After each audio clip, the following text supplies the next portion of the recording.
রাজনীতির সাথে আসলে ধর্মকে মিস করা ভালো না। যদি ধর্ম উপর প্রতিষ্ঠিত হয়ে কোরআন হাদিস দ্বারা রাজনীতি করা যায় সেটা ভিন্ন কথা।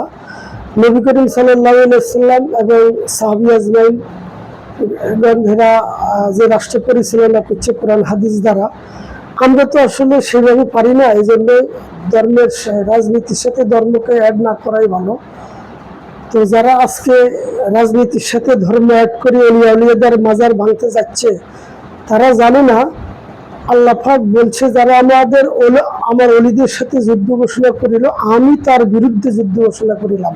আবার বলছে আলা ইন্না আউলিয়াল্লাহি লা খাউফুন আলাইহিম ইয়াহজানুন, আমার অলিগণ মরে না, তারা জীবিত এবং দুনিয়ার জীবনের পরেও আল্লাহ প্রদত্ত রিজিক প্রাপ্ত। তো যেখানে আল্লাহ পাক অলিদেরকে চির অমর এবং অমৃত বলছে, জীবিত বলছে, রিজিক প্রাপ্ত বলছে, এখানে আমরা সাধারণ জনগণ রাজনীতির সাথে অলিদের মাজারকে ভাঙার চিন্তা করা, ভাঙা এটা নেহাতন নয়। কারণ এদেশ ছিল হিন্দুস্তান, এখানে মুসলমান ছিল না, অলিগণ, এদেশে নবী রাসূলের জন্ম হয় না, অলিগণের মাধ্যমে আমরা ধর্ম পাইছি। তো এখন আমরা যদি অলিগণের বিরুদ্ধে এসব আচরণ করি, তাহলে বোঝা যাচ্ছে জন্মদাতা বাবাকে অস্বীকার করার সমান।